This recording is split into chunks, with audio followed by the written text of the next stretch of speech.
we started making names right away. And I loved it. I was robbing drug dealers, and taking their gold right off their neck. And the shit we did, who's going to call the police on you? A drug dealer? I can identify with anything that was normal, to be honest with you. But I was born and raised in Brooklyn, New York. Yeah.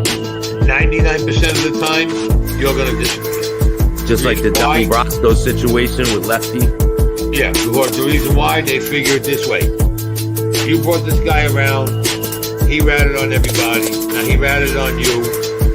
You might turn around and join him and rat on us, so we get rid of you, there's no connection between there and there, and they get rid of you.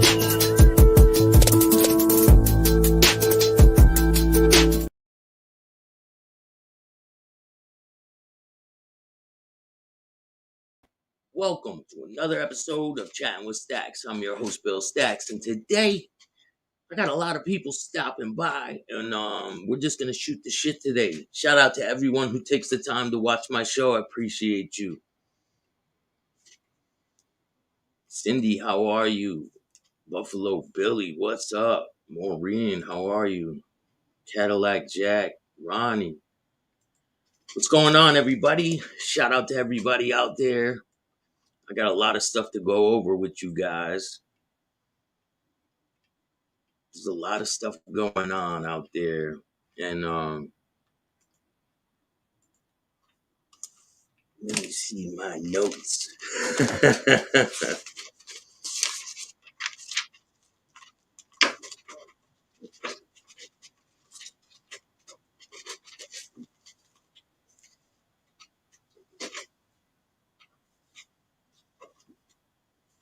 So if you guys don't know, I got a new show coming out. Staxx, I believe in you, bro. Thank you, man. I appreciate you. There's a lot of people out there who, I don't know, man. I don't know what they think in their head. They like try to spin the narrative with things, you know what I mean? And there's people out there, and honestly, they're not even worth me spending time on them. They're irrelevant. But anyway, I got a new show coming out. It's called Hometown Zeros, and it's going to be featuring all the people from around where I'm from in different cases. I'm going to bring them to you, some pretty crazy things that people do, and it's insane. But I got a video to show you guys real quick. This is a crazy video. There was an accident on the highway, right? And they were cleaning up the accident, and watch what happens.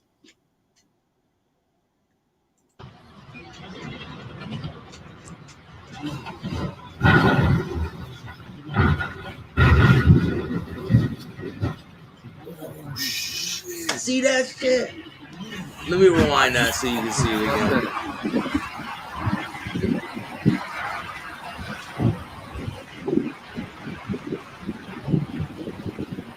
Cadillac Jack, what's up, bro? Just parked at Coachella for the weekend break, delivering to Palm Desert tomorrow morning.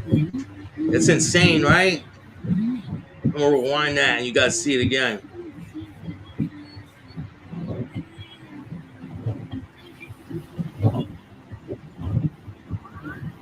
Code, get out of here, Code. You ain't welcome here, bro. Get the hell out of here. I don't know who you're little fraudulent, all that. Get out of here with that bullshit, man. Go somewhere else with that. All right? Cool. Peace. What's up, William Steele? How are you, man? I got some people who are going to be joining me. Let me play this video again for you guys.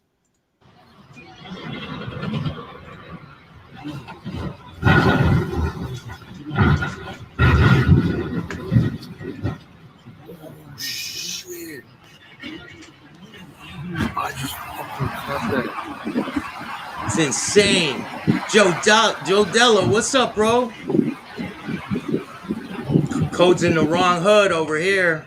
That's why he has to get smoked, man. You ain't got time to play games over here. And I'm not doing the back and forth, man. Once you once we are no longer affiliated, I am not affiliating myself with you ever. Like, don't try to rehash any, like, I'm done with you, bro. That goes for anybody I used to deal with and I don't deal with no more. That goes for all of you. And I am not playing games. So it is what it is. So I wanted to tell you guys about, there was a guy who killed his own daughter, his 11-month-old daughter, right? He went on the run. From Connecticut. He was on the run for a while. There's like a $50,000 reward for him. He was all over the place trying to get away. He was dressed in all black, mask on, stocking cap. He was going to different cities. He was in this next city over from me, which is Waterbury, and he gets caught. And the people send me the video, and I got it for you guys. So I'm gonna play that for you guys now and show you this guy getting caught. And they sent me the video, so here it is, people. Let's see.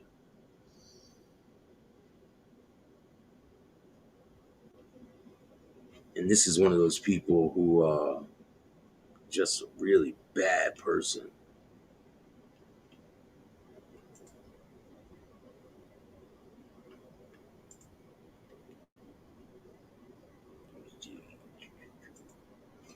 Yeah, Code was in the wrong hood, man. He got peace. What's good, Steve Roden, Steve Bullets? What's up, bro? Yo, if any of you guys want to jump on, man, you guys got the link. Just click on the link and come in, man. I'm just gonna show some of these videos. What's up, Lynn? How are you?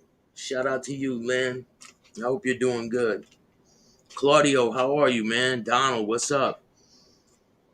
Yeah, let me show you this video.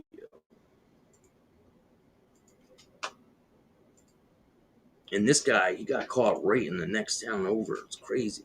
Let's watch this.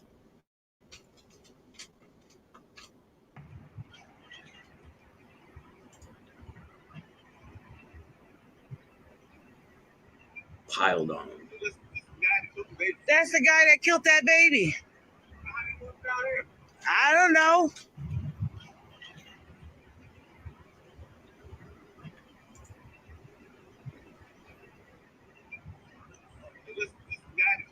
That's the guy that killed that baby. I don't know. Crazy, right? So they got him, and they caught him in Waterbury, Connecticut. He's done deal. He's in lockup right now, so he's probably not having a good time. He's been in lockup ever since Friday. They caught him Friday, and let me see if I can play the whole video for you guys, because there's a whole video that goes along with that. Let me see if I can get that for you guys. Let me see.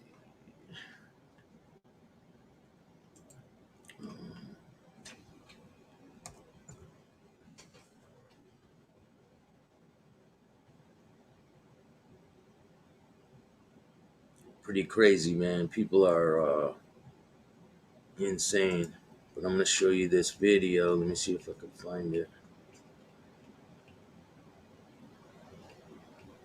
So he got caught on Friday. He's sitting there. Tracy, how are you? So the guy who killed his 11-month-old daughter, he got caught on Friday in Waterbury, Connecticut. I'm not sure exactly what town he's from. Yeah, I'll play the news article.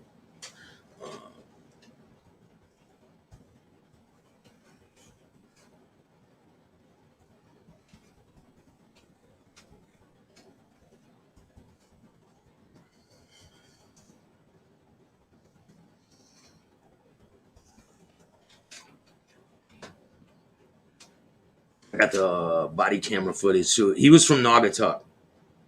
So he cut his hair, all kinds of stuff. So here.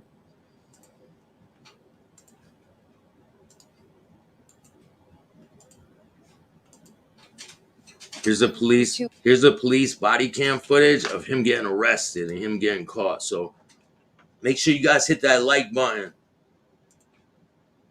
weeks accused of killing his little girl. But now that Naugatuck father is off the streets. Police picked him up, placed him under arrest after getting a tip this afternoon. Channel 3 New Haven Bureau Chief Matt McFarland is live with the mobile newsroom outside the Naugatuck Police Department with the details tonight. Matt. They're playing the same video. For the past 2 weeks, local and state police, along with federal agents, they have been working around the clock, chasing leads, and even asking the public to help track down Christopher Francisquini. Well, around 3 this afternoon, that's exactly what happened. They were about to shoot him, but he gave up. Waterbury officers, all with their guns drawn, raced in to take Christopher Francisquini into custody. That's at the train station in Waterbury, right by the courthouse. Baby girl, Camilla. It's a sense of relief knowing that this dangerous criminal has been brought, taken into custody and brought up the street. One day after pleading with the public to help track down the alleged killer, police tell us a citizen saw someone they thought was Francisquini, dressed from head to toe in black, at the Waterbury bus stop on Meadow Street and called police. He said that he recognized him, although he felt that he has changed in his appearance, but it was still enough that he did recognize him. Police believe the 31-year-old father killed his daughter. They showed the new picture of him too. He looks different. 18th, triggering a massive manhunt. These officers cut his hair, everything. The holidays, they worked for the past 2 weeks nonstop, driven by their commitment to the cause of bringing justice to baby Camilla. And just before 6 tonight, a caravan of police cars and flashing lights brought Francisquini back to Naugatuck. Definitely rest in peace to this little baby. Arrest, bringing a lot of relief to those who live here. I'm just glad they got him. Something that bad to happen to someone that small, innocent. As for the investigation, police tell us they still don't have a motive yet, but they do have a message for the little girl's family. Nothing can ease the pain that the family's experiencing as a result. Oh, they did. Trust me, they did, man. When they got to the stage, they're probably still beating him up right now. Breathe easier. He was no longer. I've been to Waterbury Police Department. I got arrested out there, and they were pretty rough. Put it that way. I'll tell you a story after this video. First birthday, her father, Christopher Francisquini, is being held on a $5 million bond. He is due in court on Monday. We're live at the mobile newsroom in Naugatuck. Matt McFarland, Channel 3, Eyewitness News. Yeah. All right, so listen to this, all right? So I was in Waterbury. Paul, what's up? Tracy, what's up? So I was in Waterbury. Kenny, what's up? I was in Waterbury, and this is when I was actively on drugs, right? I went to cop drugs, and I did them, and I was sitting in the car. I fell out in the car, in the passenger seat. I fell out, like, stopped breathing. The dude I was with pulled over, pushed me out of the car, and drove away. He pulled over, pushed me out of the car, and drove away. So I'm waking up, right? I'm waking up to a cop smacking me in the face. And he's handcuffing me. I'm like, what am I getting arrested for? He's like, possession. And I'm like, oh, come on, man.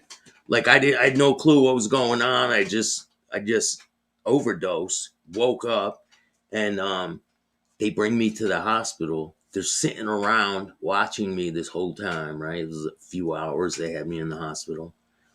And they bring me to the police department. It's a Friday, just like this guy when he got caught. You get caught on a Friday, you sit there all weekend.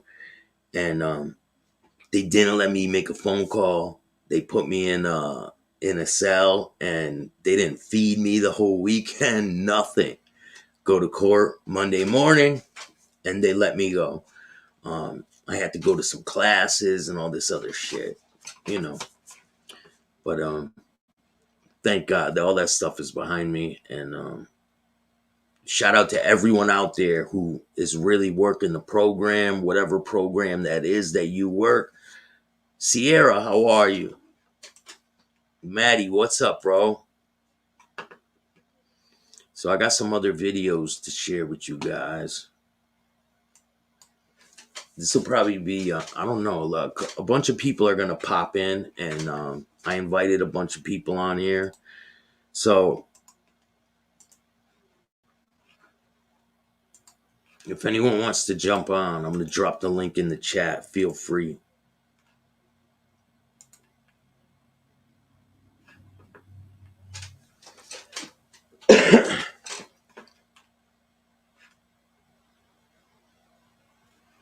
Definitely have, man. I'm just blessed.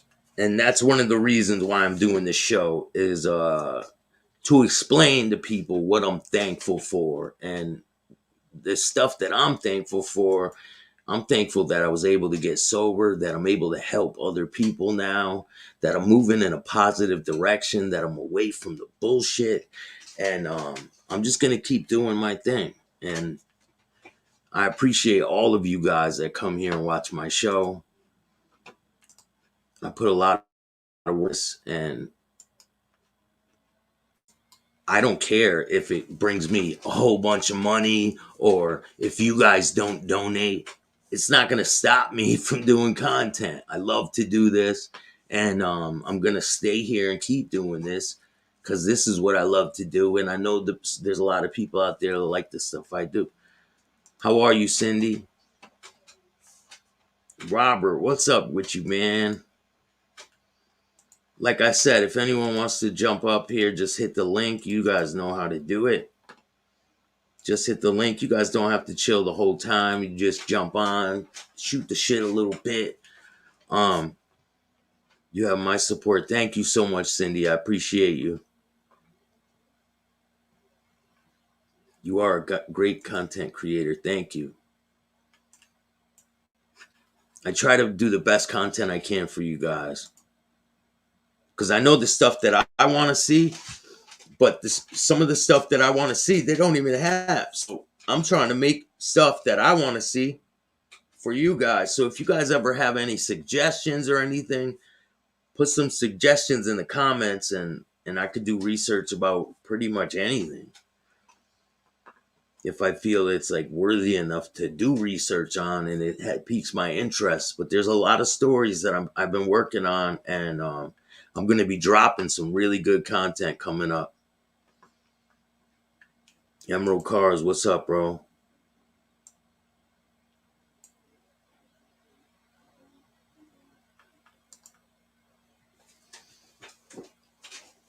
Tracy, what's up? I'll donate as soon as I find out I can do it without getting my name. I'm wanted on here. Oh, man. So, if you guys don't know, this year I'm going to be buying toys for the kids at the shelter. I don't know. Maybe I'll put together like a care package for each kid or something like that. But my goal is to buy some toys for the kids at the homeless shelters so they don't have a bad year this year. So we got some people popped in, and we're going to bring them on right now. What's up, Rob? Yeah, how are you, man? I'm amazing. How you doing? I'm great, man. We got Dorothy in here. Let's see who that is. Who's Dorothy? I don't know. Hello? Oh, that was fun. Yeah. Who knows, man? How are you, bro? Good. Amazing. Blessed. If you guys don't know who this gentleman is, this is Mr. Robert Stover. He pretty incredible young man with a survival story, and he's thankful, and I'm thankful that I met you, man, and we have this opportunity to share these stories. And that second video we did blew up quickly. Yeah, man, it's getting a lot of views, and even the shorts I do off that video get tons of views. It's got like, I don't know, 3,000 views, I think. I saw that within a day they're both at 1,000. It was crazy. It's like, damn, I didn't have to promote for that one. Yeah, that live got shut down because they said it was too sensitive. Sensitive. But it's a new world we live in. Sometimes you gotta give people the raw truth so that people can actually see learn what's really going on, man. Exactly. And then I need to watch that video. Family yeah, you do. Like, it's a great one. Family don't like raw truth, but they'll get over it. Hey, man, everyone has different ideas of what situations are. Say we both go through a situation, right? Right. We're both going to look at the situation differently from different aspects. So I think maybe they have a different aspect from what happened. I don't know. I mean, that's fine. I really don't know. If they want to tell their story, go find someone else to tell their story. or vented on Facebook like they normally do. Don't steal my outlet. Right? The reason I wanted you to tell your story is so that you can inspire other people, because a lot of times, even when I bring up your story to people, they're like, damn, he must regret that. I get That's that a what they lot, say, too. man. Yeah, They I say, get that a he lot. must regret that. You must regret that. And what do you tell them when they say that to you? What do you say to them, man? I mean, to this day, it's always going to be the best decision of my life. Until I have kids, it's going to be the best decision of my life. Because it literally changed my whole outlook on life. Was it right away though? Like, what was it right away? Like right when you came out of the fog after what happened? Was it? If you guys don't know, Mr. Robert Stover here put a 12 gauge shotgun to his chin and pulled the trigger and survived. So, and that's what we're talking about. And he's talking about that situation on how it changed his life. Did it change you right away? Like when you woke up, what were you thinking? It took about a year or two for me to finally realize that I'm actually, well, I mean, right away I knew I was blessed that I woke up and I was alive still. But it took me a couple of years to realize that had been the best decision of my life. Because I was still dealing with like the depressions and stuff, but I had to like actually face and heal those. And once I finally healed that and faced the fact that I did want to end my life and I was able to survive through it, that I was like, okay, now I can actually see the bright side of things and how to actually love life. So it went from about a year or two of regretting it to finally of actually accepting it and loving every decision that I made through it. Because like right after I pulled the trigger, I knew I had to get up and get around the front of the house to the city worker so I could save my life.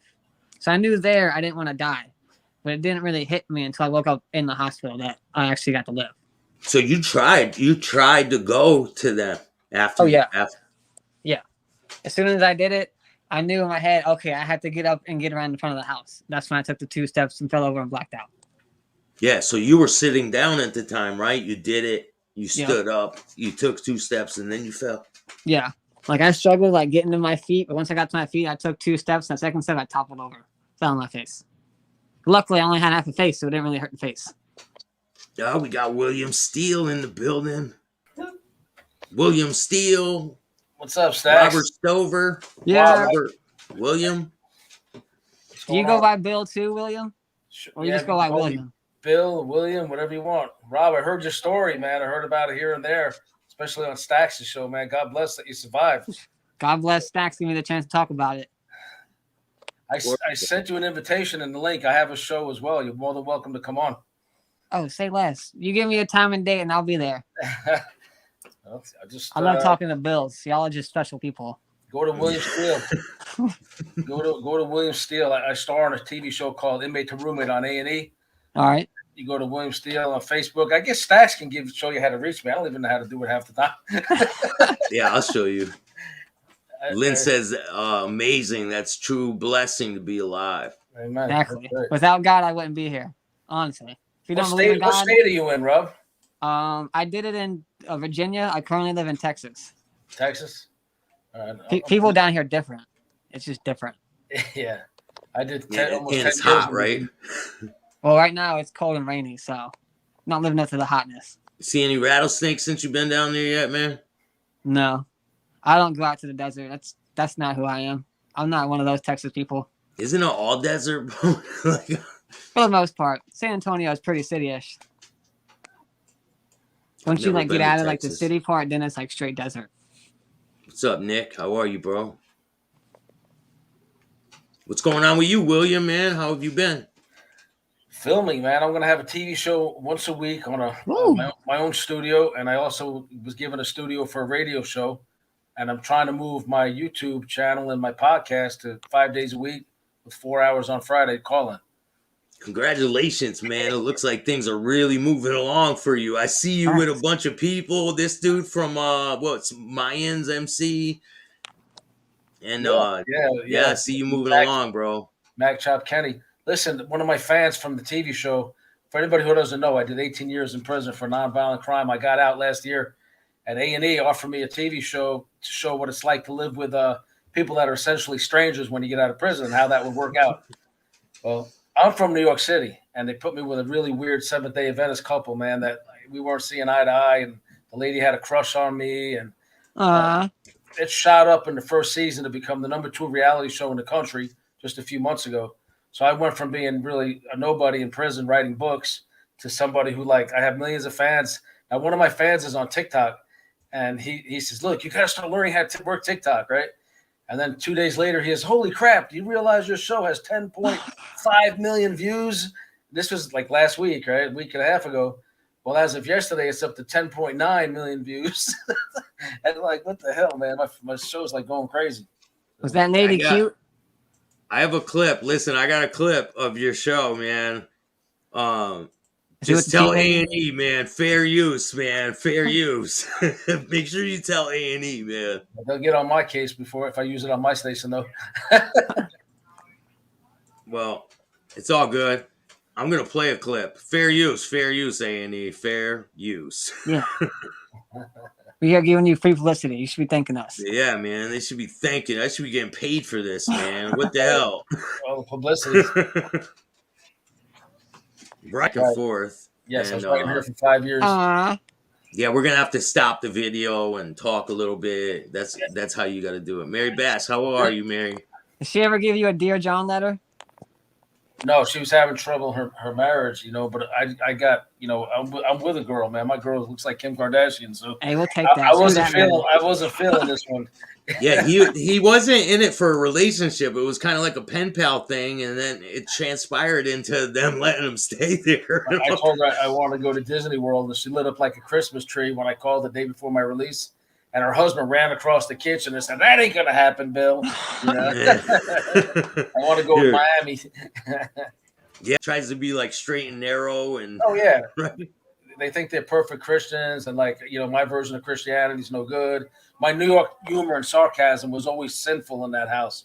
Yet when her husband goes to work at 10 o'clock at night, she'd knock on my door. "Hey, Bill, can I talk to you?" Like dressed inappropriate. I'm like. Oh, I'm not trying to talk, man. I'm on the phone with my girl in California. She's coming out here soon. So you just see it on the show. You guys watch the show. It's on A&E streaming. Yeah. This is Let me pause this, man. We can talk for a little bit. And Rob, how you doing, Rob? Nice to meet you. Doing good. How you doing? Man, What's good. up, Ignacio? Good. How are you, man? Oh, bro, I didn't think I was going to make it. I had things going on. Do the hand thing? I got another show. Yeah, I got another show with Adrian Martinez in a little bit. Yeah. And I got one with Bill on Friday, too. Invest in Yourself podcast. Shout out to Adrian. Are you going to be live with Adrian? or no, pre-recorded. He likes to do pre-recorded stuff, which is cool. Me too, until I get the hang of this editing. Bill, I think we've done, how many shows have we done already? Bill Staxx? A lot. We've done a lot so far. Probably with William Steele. Maybe 8.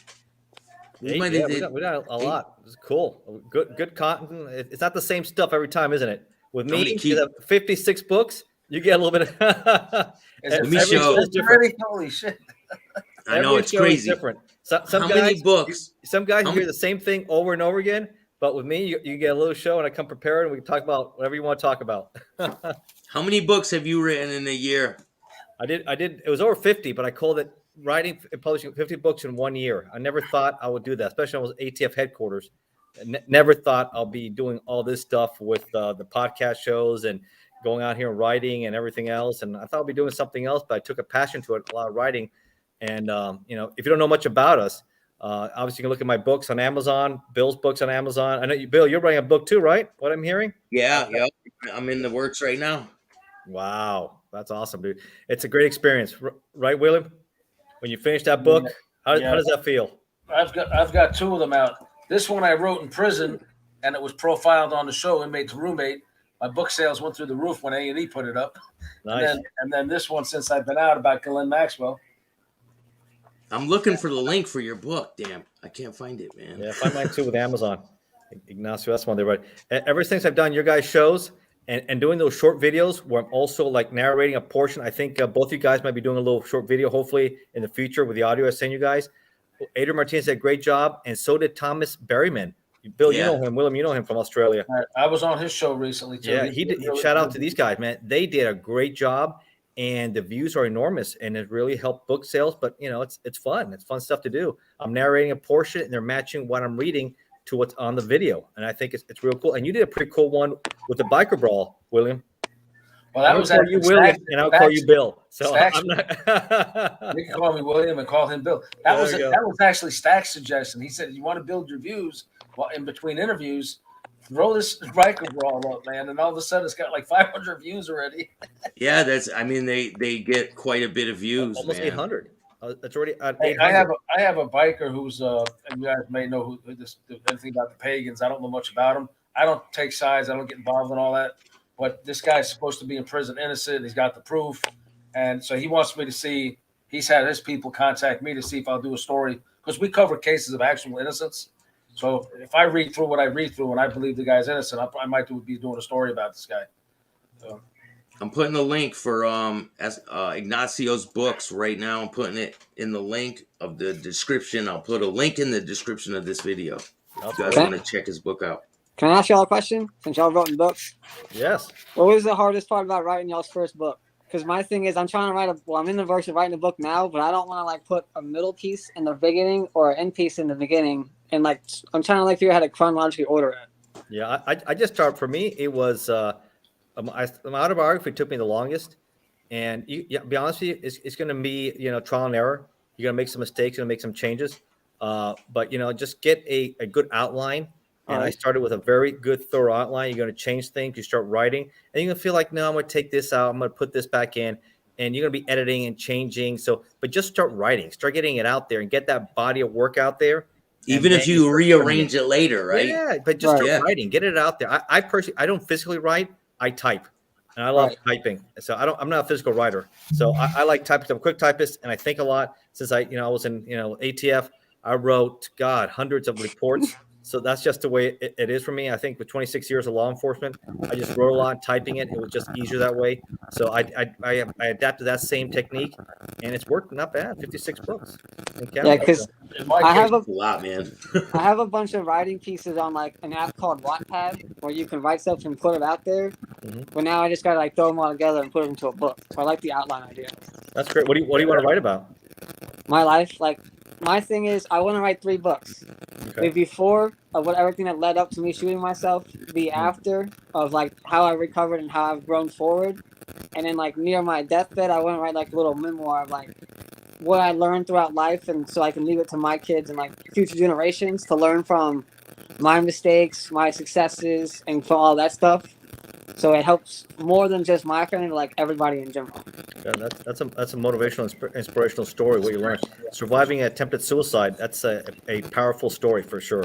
Exactly. Ignacio, does the ATF ever get involved when suicides happen? Not really. That's not something. That's not our specialty. There's a lot of people that would work. I mean, attempted suicide. Obviously, we have a negotiator. If it's like a SWAT team and they've taken a hostage or something, or they want to commit suicide, yeah, there's some of that interaction. They will talk to the individual, talk them down. But that's more something you see with the locals get involved in. But yeah, it does happen. But that's a powerful story for sure, Rob. Put that out there and take your time and help. Hopefully you can help. And maybe that's some work you can do. I don't know if you do it or not, helping those who felt the same way you did and for them not to do that. That's my plan. I mean, I don't professionally do it, but with my jobs afterwards, people have asked, because I mean, obviously I get asked all the time, what happened to your face? And I bring it up. And there's one time where I was going to our job where I was working security, and we were doing armed security, and the first time I met this dude, he looked at my face and like, what happened to you? I gave him a quick brief rundown of what happened to me. I told him I shot myself, etc., etc. He gave me like the biggest hug and was like, thank you for telling me that. And now I need to ask you a favor. He asked me to hold on to his gun because he had been thinking about doing suicide the past few weeks. So he was like, I need you to hold on to this until I feel better. Yo, I got static's coming from you, Bill. I believe in God, man, and God had you right where you needed to be that day. That's facts. You hear me, Bill? Well, that static? Do you hear that static, William? No. It's coming from your end, William. Steel. When I mute your mic, it's... There we go. There it is. Good. You're good. You got it. I just picked up my phone and turned you off. I had you on the phone also. Oh, yeah. There we go. Now it's like quiet. It's good, man. It was like I was like, Yeah, I can hear I had the that. phone It sitting was right getting by a the little annoying. That's for right sure. by the speaker of the computer, between the speaker and the microphone. The phone was also playing you. You got any questions so far or no? No questions. let me see. No, If anyone Mary's has mom. any questions, drop them in the comment section, and Ignacio or Rob or William will answer your questions. Yeah, Um, I've enjoyed doing you guys shows now for months. It's been great. But yeah, Rob, that's great. You're out there, man, and getting the word out and helping people. That's such, like I said, powerful story to survive that and help others, man. That can make a huge difference for sure. Exactly. Like I'm speaking up now on social medias, but I want to take it from social medias to actually events. Or like I don't know how the police academy does it or police forces do it, but I would like to speak to them as well because I know they have special divisions that do with mental illnesses and mental sicknesses or whatever. That maybe they can get someone who's done it before, get that side of it too, so they can probably work better with their experiences. I know there are guys who are negotiators for ATF. That part of the work is they work these hotlines where people will come in, the suicide hotlines, and you would talk people down on when they call in. So that's maybe something you can maybe try also do, and maybe you can help some of these people that are right there on the edge already. Hey, I wouldn't mind doing that. I'd have to probably feel more comfortable because if you've watched mine and Bill's stories or shows together, I'm a very blunt person. And as you may know, people who are on the edge don't always like bluntness or like straightforward. So I'd have to I don't want to say dial it down, but I have to figure out how to choose my words wisely so I don't try and say something to help them that actually pushes them over the edge. And then I would feel responsible for them actually going through with it. Right. But I would love to do that. There's got to be they give you training and buzzwords and things to work and things to say. For sure, there's training for that. But a lot of these local departments have that. And people call in and they're looking for volunteers, especially with your background and being a survivor. That's something that you can talk from personal experience. Perfect. Because there's a police station like right down the street from my house, like literally right around the corner. Wow. Where do you live? Well, not tell me where, but what state? Texas. Texas, yeah, for sure. Yeah. But it happened in Virginia. Yeah. Oh. What year did that happen? 2015. It'll be 7 years. December 21st this month. This whole time you've been recovering, I guess. Are you disabled now? Are you able to work or? I am able to work. I can probably get disability because I can't see out of this eye. It's completely blind. So when I shot myself, one of the pellets from the buckshot severed my optic nerve. And that's not a repairable surgery. So I'm blind in that eye altogether. Oh, very lucky. Yeah, for sure, man. There's a lot of things. Some of the pellets went in your brain too, right? Yeah, there were a few of them up here where they had to cut the skull flap off to pick some of them out. So it was a 12 gauge, bro. It was a 12 gauge buckshot. Buckshot, right? Chin. Yep. Insane. Like That's a lot of people don't survive that, man. Survivability is like 1%. It's insane. Right. Yeah, that's why I'm blessed. The worst thing that happened to me was that I lost sight in my eye versus losing my life. Right. What happened to the circumstances in your life that one led to that? Are they resolved now? A lot of betrayal in my family, a lot of self-disappointment where my parents, they were great parents, but they set the bar so high that I'm a very empathetic person to where I put my bar that high and then some. Mm-hmm. So when I didn't meet their standards and I didn't meet my standards, I became to hate myself more and more. So I was self-hating myself. I couldn't really go to anyone. I didn't trust my parents that much. And whatever I did in life, I didn't meet up to expectations of my own. So I felt like a complete failure. And I couldn't keep doing it because everything I did, I was a good person and I did great things, but they weren't up to my standards per se. Right. So I just felt like I'm not going to keep living my life and not living up to my own standards. Wow. So I was like, okay, screw this. I finally found a shotgun because I had been looking for a gun for about a year and a half, 2 years. But I didn't find one until I found my stepbrother's 12 gauge that he hunts with. It's like, oh, bet. And I'm legal enough to buy shotgun shells. So I went to Walmart, I grabbed those, and I was able to go through with it. Lucky enough, at the time, I didn't know. I thought I could control my own death. But God was like, no, it's my choice to let you know when it's your time or when it's not your time.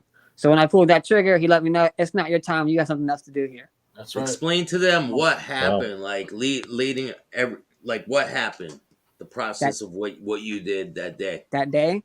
Yeah. So I woke up Monday morning around 9:30, 10ish, took a shower, ate some cereal. I went to Walmart to grab shotgun shells.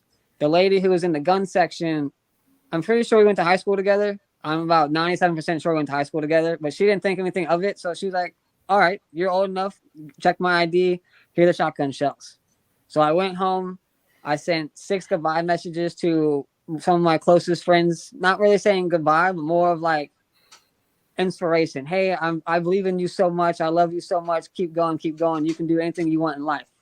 I sent those out, and then I went to my backyard. I sat down, crisscross applesauce style. I turned around and I put 2 shells in the shotgun. One to make sure I had the right size shell. So I turned around. I took a practice shot. Everything went down smoothly. So the next one I put here. I said thank you God for allowing me to take all my pain away and allowing me to end my life. And then I pulled the trigger. But since the gun was like this, I didn't think of the recoil at the time. So when I pulled the trigger, the gun slightly shifted to the right and everything went out that way. Wow. And then when I fell back, obviously, because the gun blast, I got up, I took 2 steps, 1, 2, and I blacked out and fell over. I got up because I knew there were city workers in front of my house working on a gas line. So like, okay, I need to get up and I need to save my life. So that's why I tried getting up and walk around, but I took those 2 steps and then fell over. And then what happened? How did they save you? I'm pretty sure the city workers ran around my house and one of my neighbors happened to be home. So they heard the gunshots and they said, hey, they called 911 and said, hey, there's a person out here who we just heard gunshots and now he's laying on the ground. And your neighbor, right? Didn't your neighbor come out too or something? I'm not sure they came out, but they had like a little like a Florida room where it had like little screen stuff where they can see out in the backyards. Yeah. So I'm pretty sure they came out there maybe and saw me and was like, okay, we just heard 2 gunshots and now we see some guy laying down on the ground. Right. I saw that there's a question there from Mary Bess. Bess, did you see that? Yeah, she had some issues too. My fiance asked the question on screen.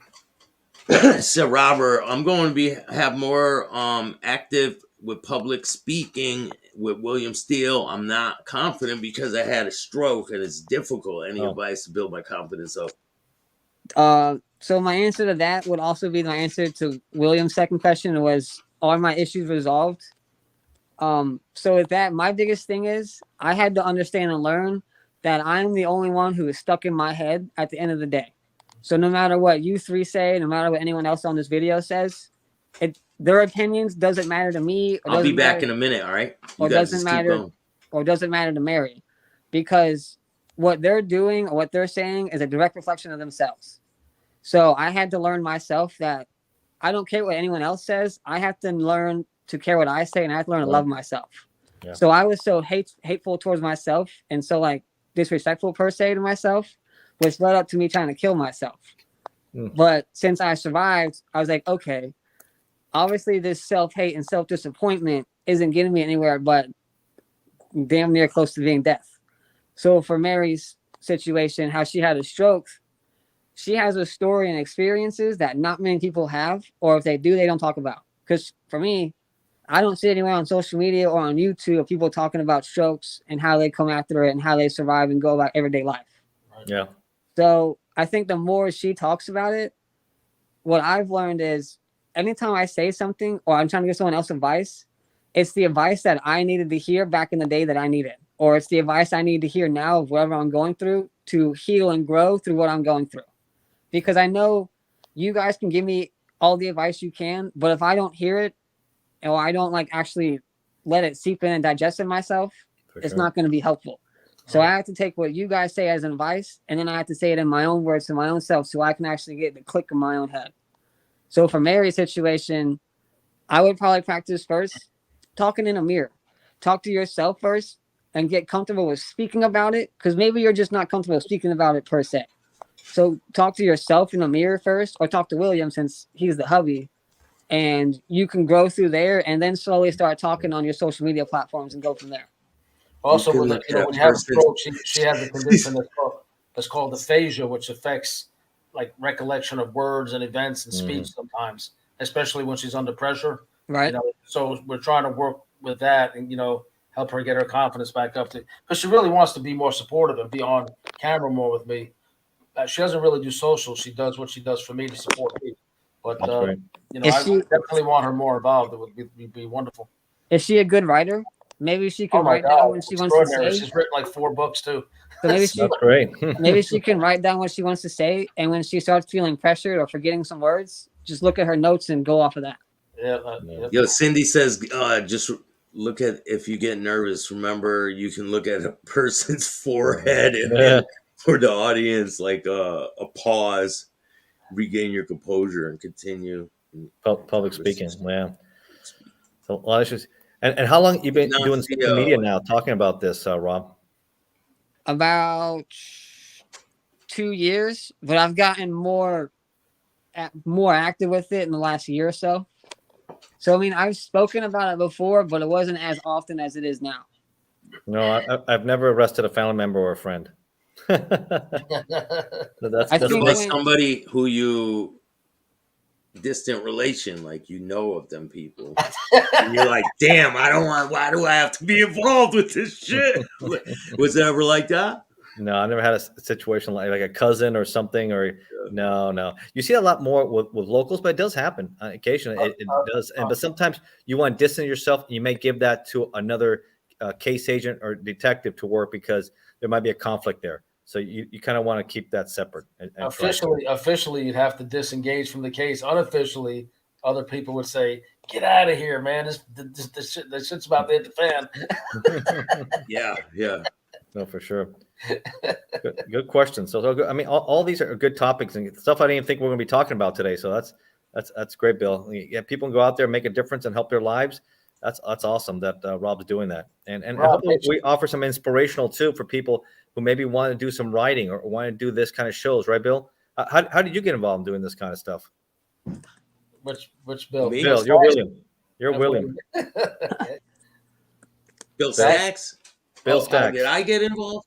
So I was doing music a long time. Like I've been doing music for a long time, editing, writing, and so when the pandemic started hitting, it was a little before the pandemic. I had this idea of doing a podcast about like mob guys and like interviewing different mob guys, and I want to start going the more true crime route. We lost Rob. I saw that. I want to start going the more true crime route and like maybe trying to help missing people out there. I have a show I'm going to start doing about missing cold cases. And I just tried to think of a way to monetize my past pain and turn it into something positive. Okay, good. I think a lot of people do that. Yeah, I think COVID also led me, because of working from home, was an ATF headquarters, to start writing too. I think I talked about was our acting director at the time said, it was nervous. It was tough times, right? March 2020, it was taken over. People weren't sure what's going to happen. People are dropping left and right. We have no vaccine, right? People are nervous. I mean, it's unbelievable times we're living in. It's hard to believe that it's been over 2 years already. And I started writing, I said, dabbling my autobiography. And I couldn't really get really deep into it, but enough where it was nice. I started.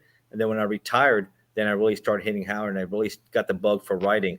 And I started with politics. I think I've told you guys before, both your shows. I started political, but then I also went to my passion, dealing with organized crime, true crime, and my experience in law enforcement. And I also do other things too, fiction. I do some novels and travel and a little bit of everything. So I'm working on my book now, and what I'm finding hard to do, I'm putting in more details into the chapters. Yeah. What I'm finding difficult, when do I stop? Like I could keep going and going. Like when do you stop? Like go as much as you can, and then when you start editing later, maybe it's too much, and maybe you say this book's too long, and you can start trimming. Right? I think just write it, and then you can trim it later or readjust it. It can't hurt to put it out there. So in my case with writing, essentially true crime or my life story first, I was going chronological. But then what I learned from some pros in the writing business, a screenwriter, and also Gary Greenberg, my co-author, he's the editor-in-chief of the National Enquirer. He also writes true crime. He said what you do is you tell a story, okay, and then you have an editor or a professional writer clean it up. However, everything I've seen, like if it's true crime, you take one of the craziest stories from your journey and you put that at the very top of your book. Yeah. Like, you know, the cops were chasing me, and I went through this And barrier. then it brings you back. I drove out of the passenger seat, you know, and I rolled, and they kept going past me. And I got away for 3 years and got picked up in Las Vegas. So you start with crazy. Then that happened to me. So you start with a crazy story that's like, what the hell? You draw people in the first thing. That's a good idea, man. That's a really good idea. Yeah, that's good too. You hook them, and then in chapter 2, I was born in Brooklyn, New York. You go back to your roots, and then you expand on and then you go chronological. But that first chapter has to be something really compelling to keep them reading. Yeah, hook for sure. That helps. So those are different ideas. You can look and talk to people and see what works. You're gonna also, like us, self-publish. That's what I think William and I did that. I'm self-published also. Yeah, we're all self-published. You keep more of your royalties that way. Yeah. Yeah, it's like kind of like print on demand, right? If somebody goes to my Amazon page, it says available now, but it's not even printed until they pay. And it's right when they press pay, it starts going and printing it out. Mine are all digital, very green. It's green because it's green saves environment. It's also green for my pocket. I get like 70% royalties for that. Very green. I like that. It's green on both ends. Do you sell? Ignacio? Do you sell a lot of books, like internet style books, the green books? Because I've only been doing this less than a year, right? And I also do my books also available Kindle Unlimited, and I do promos. So I've had over 5,000 downloads, right? What about your audio book? You got an audio book on your main book? No, I haven't done that yet. My fans from inmate to roommate, I took a poll because I don't have any of my books on Audible or audio, whatever. And I don't know how to do it. So I kind of looked in. I just got out of prison. I don't even hardly know how to use any of this stuff yet. I'm catching on. People like Bill and Mary, they're teaching me. But they said, man, please come out with an Audible book. I know this and that. So I took a poll. I said, look, I don't know how it's done, but I'm going to figure it out. Do you want me to get a narrator or do you want it in my own voice? And like 90-something% of my fans said, do it in your own voice. Wow, that's cool. Tell your story your way. Just read your own book, man. You just read your own book and you're good. So I kind of have a smaller version of that. I've been doing narrations of a chapter, and then Adrian and Thomas and maybe Bill here, maybe you also, William, do the videos. And this has been getting really popular. People really like it. It matches nicely. So if you're seeing stuff that's worked and it's does sales, so I think that's pretty cool also. I find it cooler than just reading it. I think it's, if you see a video talking about that, that's really, I think people like it a lot. It's a little mini. If you have a book about, like, I forget which one you just put out, but let's say you have that book, one of the shorter electronic books. Are you, as part of what you're doing, going through that entire thing or just cherry picking a few pages out of it? I pick a chapter that I like. Okay. And I do a chapter. That's why I send to you. I think I sent to you Victor Bout and Merchants of Death. Yep. And Bill, I sent you the mob in Las Vegas, and I think the Chicago crime bosses, right?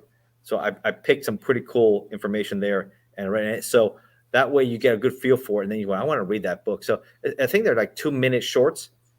People love them, and then they want to read the book too. So, and if you like what we're saying, you look at all the YouTube shows, man. I can't believe I've done already probably close to 50 YouTube shows. Like I look back at how many videos. I have a lot of videos on YouTube. If you guys go back, you can watch a lot of my videos. Like I'm going to be re-releasing a lot of videos, like the one I did with Live and my pre-recorded one. The pre-recorded one I did with you, I still haven't released. I still got that. I still have the one I did with Ignacio. I haven't released. Oh, the 1%ers. Yeah, the 1%ers. Yeah, that's a good one. Yeah, we got a 1%er one. YouTube gave you a hard time because of the content when you did Rob's story? Oh, yeah. When we did what actually happened? What was the we live, you know what world we live in, a new soft world now. So we might have said some sensitive words and YouTube was like, no, that's against community guidelines. Too woke, man. Too woke. You know? They shut the whole live down. All of a sudden we have like 50 people, all of a sudden it went to 0. It's like, what the hell? I wrote a book about Ghislaine Maxwell, and if I talk too much about Prince Andrew or Epstein or the P word, you know what they all are. All of a sudden, you know, people are like, oh, don't say that on my channel. They get all freaked out.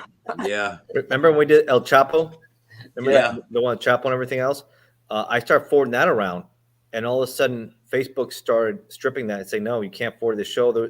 I guess they thought there was something inappropriate, but I told them it's educational. I am not promoting that. I've always been the opposite, being a law enforcement. I'm here to inform, educate, and tell people this is not the route you want to go. It's going to end up one or two ways. Right. Either you're going to do large federal incarceration, or you're going to end up dead by a rival from within. That's the point. There's no promoting or glamorizing this on my end ever. Right. And I think we try to explain to people, this is what they've done, this is the history of it, and this is where it's going. And that's all you can do. Bill, you do the same thing also. You're trying to share your past to the extent you can help people with it. We're not trying to tell war stories, you know.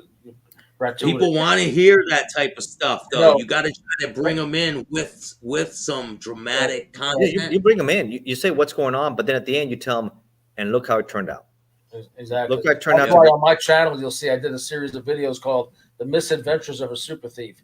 So I was a jewel and art thief, but I give 5-minute videos of how things went wrong. Like I almost got killed, or somebody came home, or a high-speed chase where I crashed. You know, I mean, Bill, William, you did 17 years, right? I did 18 on the last 18. one, and I did a few years before that. So, and Bill Staxx, you did some time too, right? Yeah, I did about 5 years and 4 months. 5 years and 4 months. Yeah, and I've talked to a lot of guys who've done and they've done a lot of time too, man. And that's life; they'll never get back, right? So, every day that you're sitting in there, you don't get that back. You don't get that That's back. why. I mean, I did a lot of interviews. People cooperate and everything else, and you have to go in there and all that. Man, I just can't. And I've been to a lot of different facilities. Man, the smell is just enormous, and the food. I mean, I couldn't imagine that enough should inspire people. Don't do bad. Look what happens to your life. Robert, we got a question for you, Rob. Nick M says, Robert, has anyone disrespectful to you because of what happened? Has anyone been disrespectful, like because of the disfigured part, like because of what happened? Have you ever had any situations? I posted an Instagram video last night about like fears and like speaking your truth and stuff. I woke up to a comment this morning from some guy who was like, "Did you suck off a vacuum?" So, I mean, I get comments like that.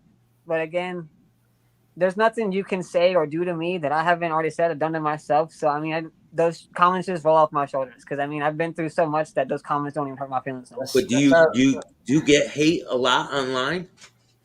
Yeah.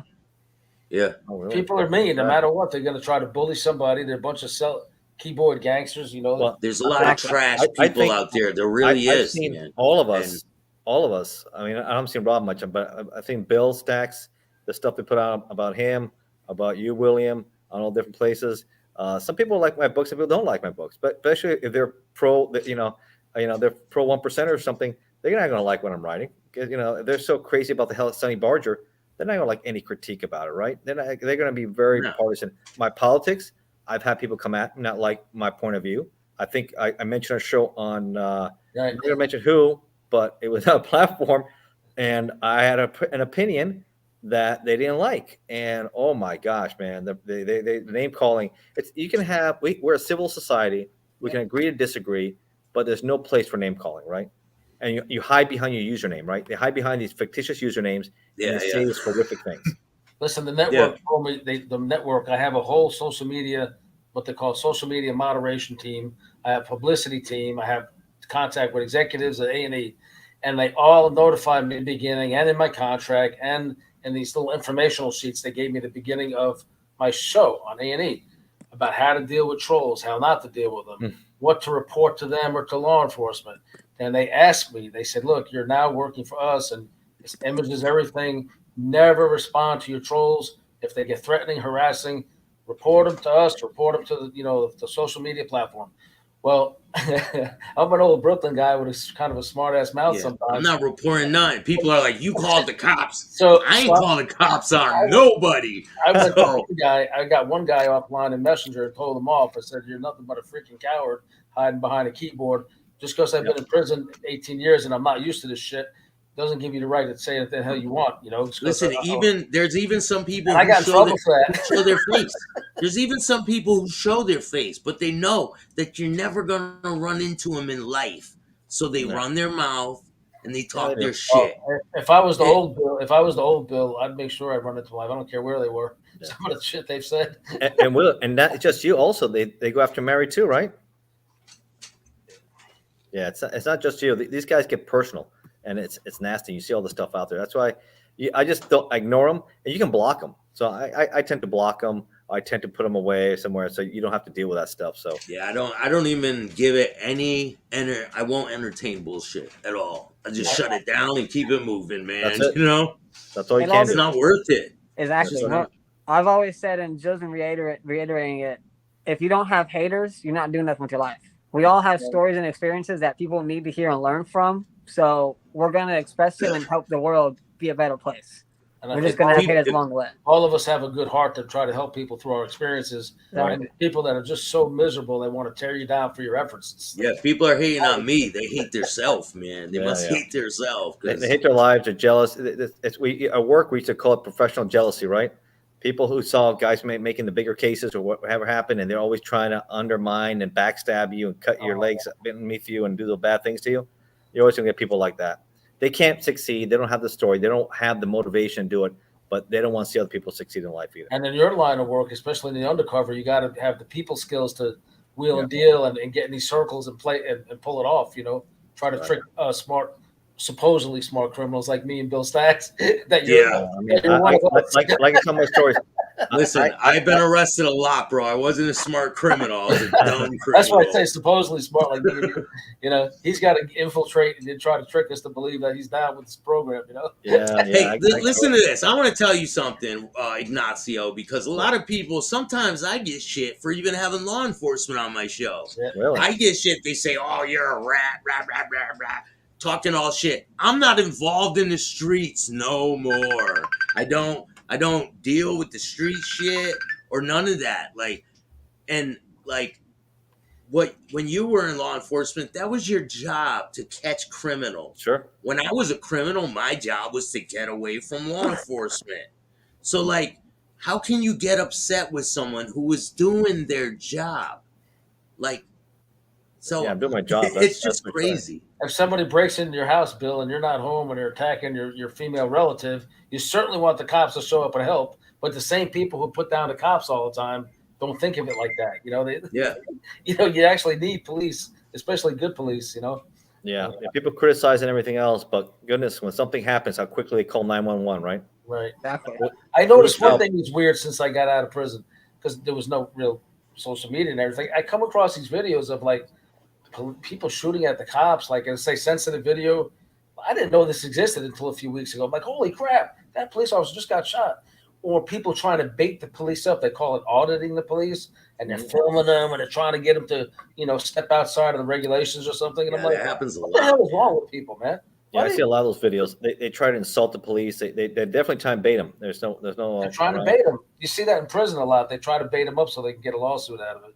Yeah, it's a thankless job, and you risk your life, and a lot of people don't appreciate it either. But the ones who do it right, it's they're public servants, and well done. Unfortunately, the ones that do it so bad and have done horrible things to people, infuriated people for so many years. Now everybody feels like because they have a camera in their pocket, they're going to start trying to, turn it back around on the police. So for all the years of perceived, wrongdoing. No, for sure. What was that? I found a video. I keep getting messages. My bad. Court cam. Police call on defendant during Zoom hearing after they find out he's at the alleged victim's home. That was a domestic violence restraining order. The police call him while he's at court to see if he's with the victim. The phone rings while he's in the same room while he's at court with on the video. All right.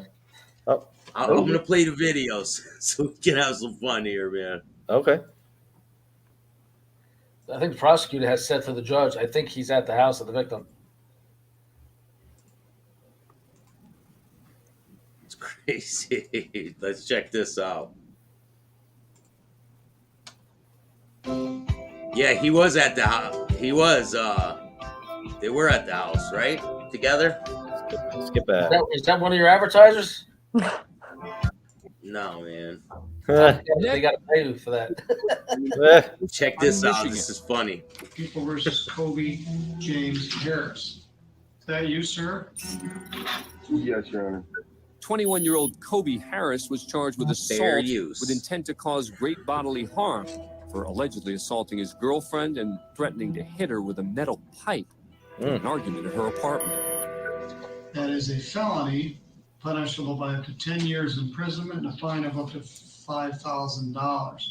You're charged as a second habitual offender, making that a maximum 15-year offense. 15 years. Harris is currently out on bond with a protection order placed against him for the alleged victim's safety. Her name and identity are being withheld for privacy. Do you see Colby in the virtual courtroom here today? And if you're on a phone, if you swipe to the right. And on that day, It's was pretty there an slick how they argument catch 'em. between you and Colby? Yeah. Asking the questions is Assistant Prosecuting Attorney Deborah Davis. And during the course of the argument, what happened? I mean, it wasn't even a very long argument. We just kind of both got really angry. It's just kind of like an accusative argument, just like, I don't know. He's telling her what to say off camera? Did the police come to your apartment that night? I don't know. They did, yeah. And why did they come I think to he's the trying to apartment? motion her, kind of, right? Because the police were called, so they came here. Who called the police? I mean, technically me.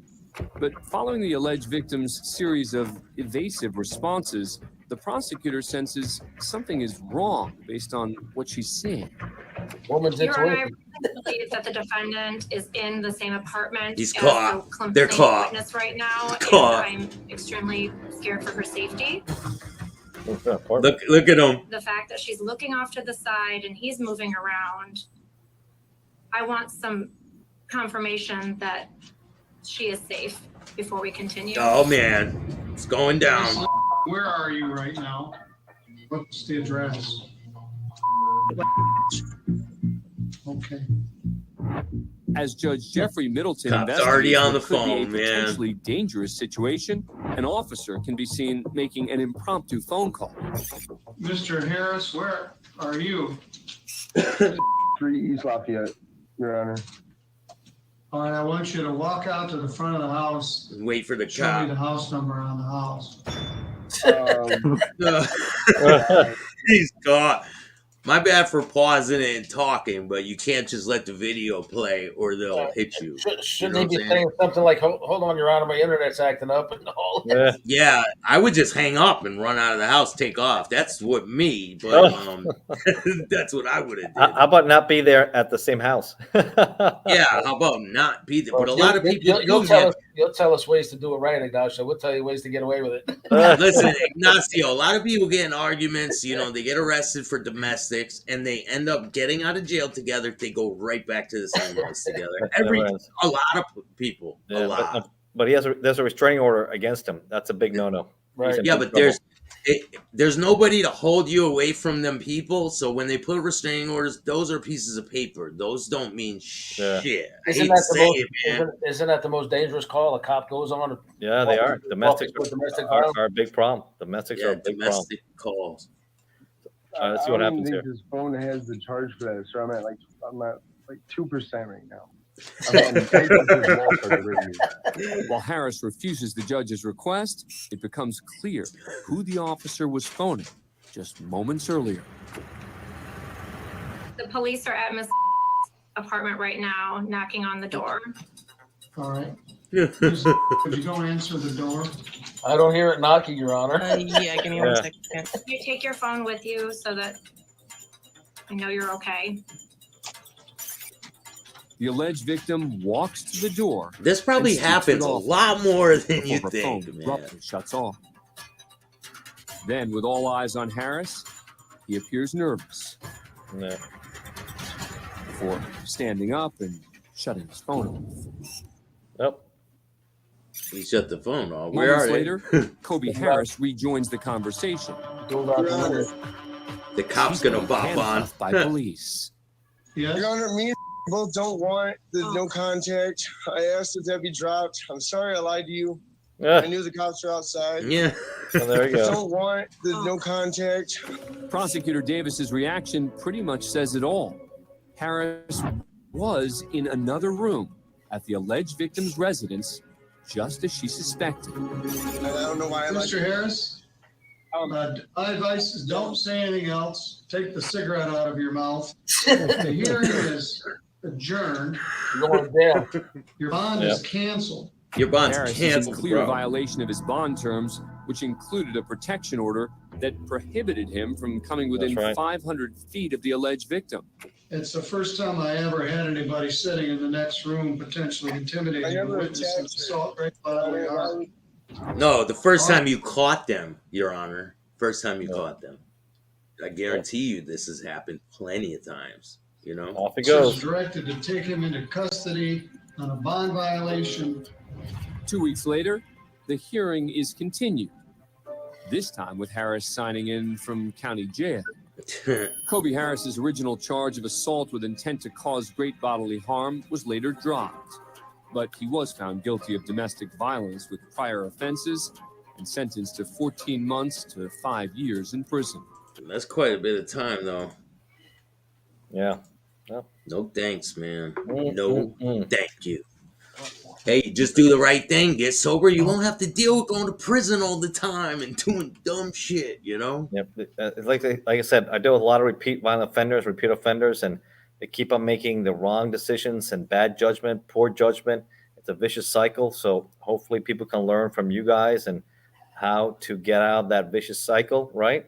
And get on the right path in your life and keep sober, clean. Drugs are a big factor too. I've seen that. Drugs are a big factor. Alcoholism, big factor. And once you get off all that, then things can change. But if not, they just and plus employment. They like the easy money, especially drug dealers, right? They want to go back. But if I didn't get sober, man, I was never gonna stop going to prison. Some guys see the easy money, kilos. Man, I can make a quick 100,000, 200,000 right now, and they'll take their chances. And then they'll say, oh, now this is the second or third time, and I'm looking at 15, 30 years. I carry a gun too. Oof. There's a lot of people from where I'm from, and they get caught over and over and over selling drugs constantly. Bad news, man. No, that's. I heard you talk about earlier. You OD'd in a car with your friend, and he left you on the sidewalk to die, basically. My cousin. It was a cousin. Yeah, cousin. I didn't hear that one. Wow. Pulled over, pushed me out of the car, man. I overdosed in his car. He pulled over and pushed me out of the car. Overdosed. Yeah. What were you using? Heroin. Oh, that's a vicious addiction. I hear that is one of the hardest addictions to overcome. Alcohol. I think alcohol is worse. You think alcohol is worse? Well, congratulations on being sober, man. That's tough to overcome. You see a lot of people cannot greatest overcome decision that one. I've ever made in my life, bro. Greatest decision I've ever made. Can I ask you a question? Mm-hmm. What did you find fun about putting needles in your arm just to get high? Or your toes? Or whatever. I didn't go that crazy. I wasn't like that crazy into that. Like, you know, I've done some crazy drugs, but I wasn't like a crazy intravenous user, and I wasn't like that.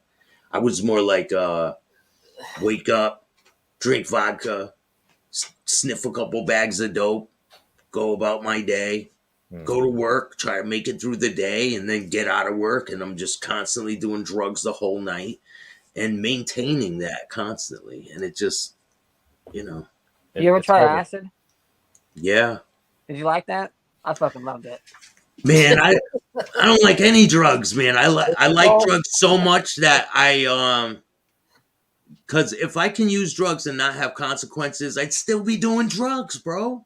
I wouldn't go that far.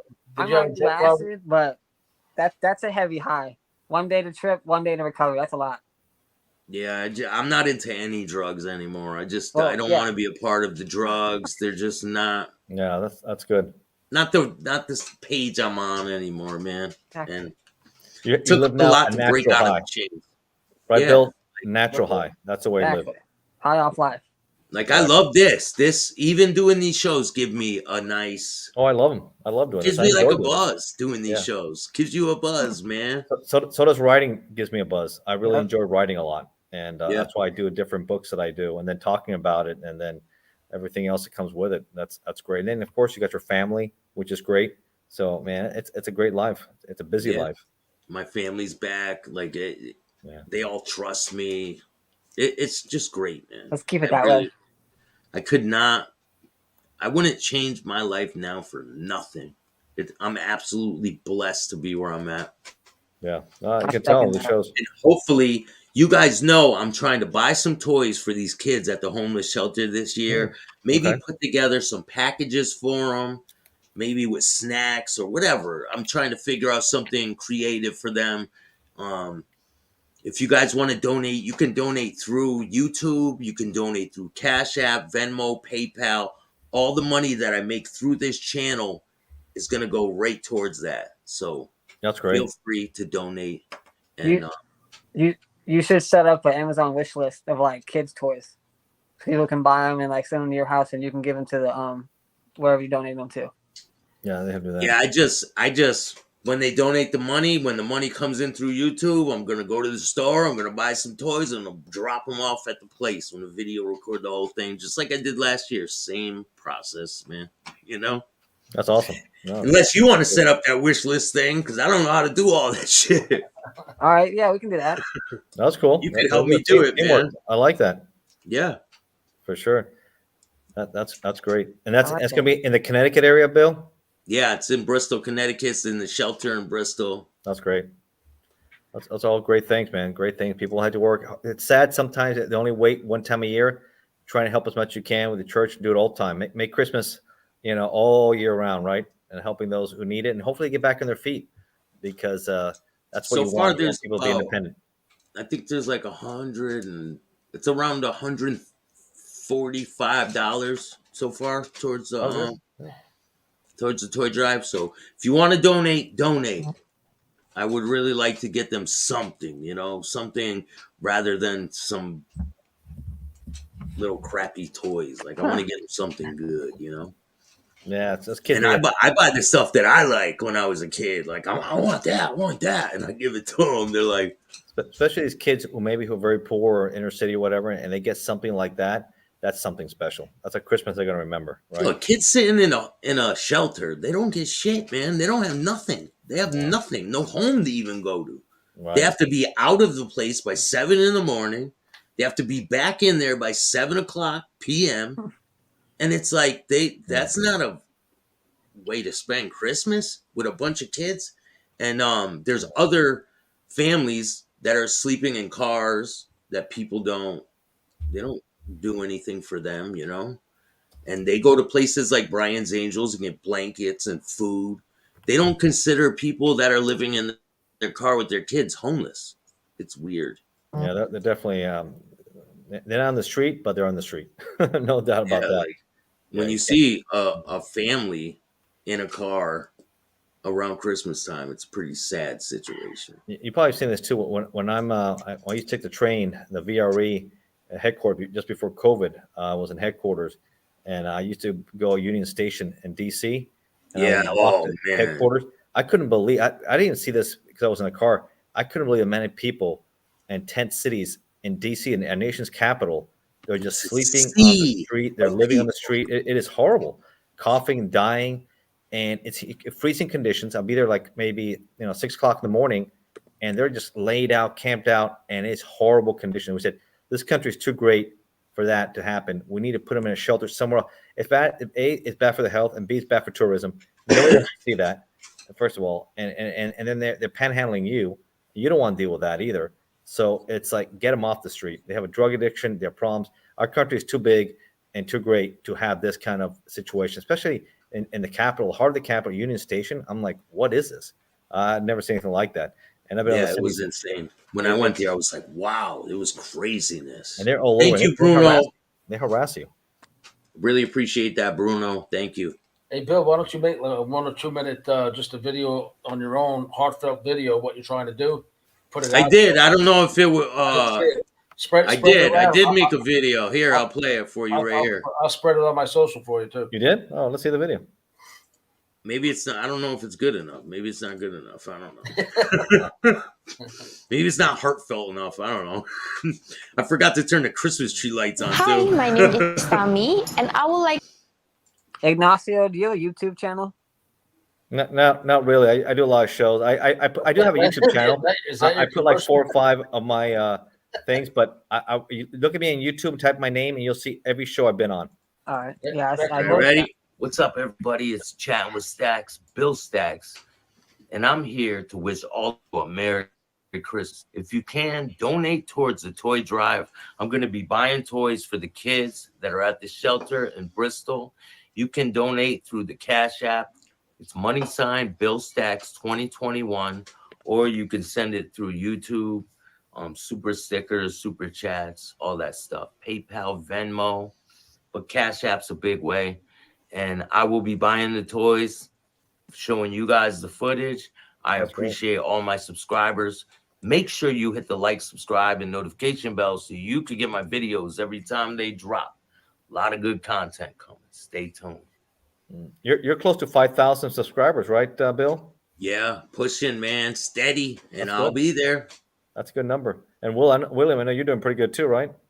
It's close to 2,000 on there, That's but great. I know like views, it's going crazy. Like I have 10,900,000 on TikTok, so I'm trying to figure out how to move them over to YouTube. You know? Yeah, I got TikTok's a different beast. 4,337. 4,337. That's a lot, man. Shout out to every one of you people. I appreciate you. Yeah. So Rob, back to your thing. Yeah, if you just type me in either Rumble or YouTube. I know. William Steele and I did a show that did okay on YouTube. It went on Rumble, and we had like over 7,000 views on it and counting. So sometimes Rumble does a little better than YouTube. You know, just Yeah, but so if I sign what up is for Rumble? Rumble's does it's another it? platform. Oh, okay. They let you talk, like you can free speech, whatever. Right. They're not It's a going to lot stop you from more saying things. permissive than YouTube. Not only that, I think now so. now they automated it where if you have a YouTube channel and you hit a button, it used to be you had to send one video at a time over there. Now they Yeah, but so what about the all your subscribers? Do the subscribers go there No. too? It's two separate companies, but you'll build a following quick with all those videos. Really? And Rumble went public a few months ago, and Right. they've done well. It's getting popular. They're going to be a rival. That's going to be. Buy? Rumble's a big rival because they let people say a lot of things. People like it because you can talk about stuff, and that's the one where they criticize me because these guys were very conspiracy theorist type. They believe in a lot of things that I don't subscribe to, and you know, that's just the way I am. I have to have facts, and I'm not the type of guy who believes conspiracies. I need to have, you know, maybe as the investigator in me, I need facts. I need to see what's going on. You know, it's because someone says it doesn't mean I believe it, right? Right. And man, I got Bill Nye, right, William? Yep. Yes. That I'm was not gonna right mention after the show. That was like a week or two after I complained to you about all the trolls I picked up from doing A&E TV show. I was just telling you, man, these people are so nasty. It's ridiculous. Nasty, yeah. And I you saw literally got them, it, like, man. 2 weeks later. There's so many nasty trolls out there. It's unbelievable. That is very true. And Listen, I know, man, Bill, you know that too, right? Hold on, we got another person in the bill. We got Joseph P. Langdon. What's up, bro? What's up, fellas? What's up, fellas? Chilling, man. What's So, Joseph, this is William Steele. This is Ignacio Esteban What's going on, and Joseph? Robert Stover. What's going on, man? Peace and love. How everybody doing today? How you guys doing, man? Good. I'm doing Yo, well. I'm you doing want to give a okay. little brief rundown of who you are, Joseph? Sure. So I'm gonna put this right here, y'all, because I'm kind of like going through a lot of things right now, but I couldn't put up the opportunity to talk to my guy Bill. Still, what's up, y'all? So my name is Joseph P. Langdon. I've been in prison for 22 years of my life. I came home 2020. I became a book author, motivational speaker. I speak world renowned with many speakers like Miss Dr. Kareem R. Ellis, who's part of the lineage of Les Brown. I speak with a lot of different people in terms of that, overcoming. I created a new book, From the Cage to the Stage, where I'm breaking down principles of overcoming. But unfortunately, I'm in a situation right now where I have to use my own principles because a day before Thanksgiving, my sister passed away. So sorry for your I'm loss, in bro. Philadelphia right now with my family. And then, Bill hit me up. So I want to, just salute y'all and just tell you that I'm grateful for having the opportunity to share the stage for all y'all great people, right? Real talk. Bill, you've been putting in work. Bill, Yeah, you've been man. putting in work. All y'all been putting in work. We got to keep putting in work and keep showing and teaching and elevating the world, Thank you. Yeah, for sure. Definitely, man. Trying to make a difference and show people that they don't have to keep with the cycle of going to prison, using drugs, and they can go out there, and the help is out there if they seek it. You know. Yeah, for sure. I've been listening to y'all, and I had asked you what was the topic because, like I said, we out here mourning right now. So I really haven't even been on the internet and nothing like that. But sometimes you just got to take, the pain and all the things that you go through and let people know that everything's going to be okay. We're going to go through things. We're going to go through struggles. But ultimately, we just got to stay focused, stay on the agenda, our goals and dreams. And I definitely want to say something still right here because I've been watching your journey, brother, and you came a long way. And I want you to know, man, you're doing a great job. Keep doing what you do and keep reaching out to the world and let them know that, we are not our past, right? I We appreciate have that, the man. abilities to change whatever we want to do. And that's what we're doing right now. I did 22 years. You did 18 years. I'm sure some of your other people I'm not familiar with probably did something in your life as well. But look at this now. So that should be the collective voice that we are not our past, right? So I'm That's right. just grateful to meet y'all. I appreciate it, man. It's good meeting you. It's Definitely, crazy you man. said that. My best friend Jill is pounding that in my head is we are not our past. We are Pounds not it our in my head past. every day. We're not our past. Actually, I would love to get to know y'all better eventually. I'm still here with my family and stuff like that. But I wanted to take the opportunity just because I know God speaks to us for a reason. So when Bill sent me that link today, I asked him, I said, hey, what is this about? And he said it's about being thankful. So I just want to let y'all know I'm thankful for y'all even giving me the opportunity to share with y'all because life is so fast. We do all this time in prison and all these things, do the right thing, come home, and then things happen to us that. Oh, we lost him. Damn, we lost him. Perfect example that you least expect. Right? Yes. And then touching things motivation. happen. Yeah. And but life is short for sure. You should live every day and enjoy it because if probably not, got a man, phone call. you'd be a miserable person for sure. Well, You might have got hey, a Bill, phone I'm call. gonna have to Could be cut that. out too. I got the show. Get ready with Adrian. I appreciate you inviting me. William, I know we got Friday, right? Yep. We're gonna be doing ours. Yep. Rob, man, keep it up, man. I'm write the book. You'll feel good about it. You can also check us up, and I'm gonna look at your story again with Bill. I haven't seen the whole thing yet, so I'm gonna look at your story out there, and I've done quite a few shows already with both William and Bill. So you can look at me, and we can talk, and a lot of content, a nice variety of stuff, and we'll do a lot more. Definitely, man. It's a great show. Thank you. I appreciate 100%. that. Ignacio, have a good show, man. Thank you, Ignacio. I appreciate you taking the time coming on, man. You gotta do the hand thing before you skedaddle. Ciao. Thanks, man. How to do that. Later. Look, I was Yeah, about man. to take off to go eat as well. So Hey, man, you how got. much longer are we going today? I'm gonna be on here till I don't know, maybe 6 or something. I don't know. I'm just shooting it today, man. I never did a long stream. I'm just trying it out. Curtis, thank you for the Cash App, the $20 Cash App. That's gonna go towards the kids' toy drive. I really appreciate that, man. For all the people who donate, I really appreciate it, and they're gonna appreciate it. I'm gonna get them some good toys. Maybe get them a little care package for each kid that's in there. I don't know. I'm gonna make some calls tomorrow and figure all the logistics of things out. And there's a wish list in the works. So whenever Bill is set or verifies his email, we're gonna get that set up too.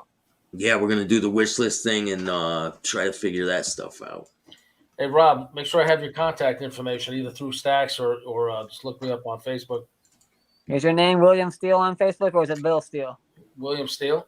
You'll see Reality Star, A&E Network, blah, blah, blah, all that. Oh, you a bougie man. Bougie? William Steele author? Yeah, that's it. Yo, if anyone wants to jump up here, feel free. I'm dropping the link. It's gonna be from Rob Stover. You send me all your social links too. I'll check you out. But then we'll get you on my show here in a few days. Hey. Staxx, Rob, good night, man. Thanks all for right, having me on. Good night. Go Thank you, bro. Night.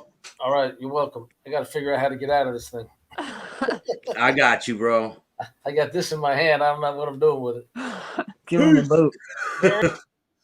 All right, he's gone. If anyone wants to jump up here, feel free, man. Hit the link, jump up here. I got my friend Michael Appa's on the way, and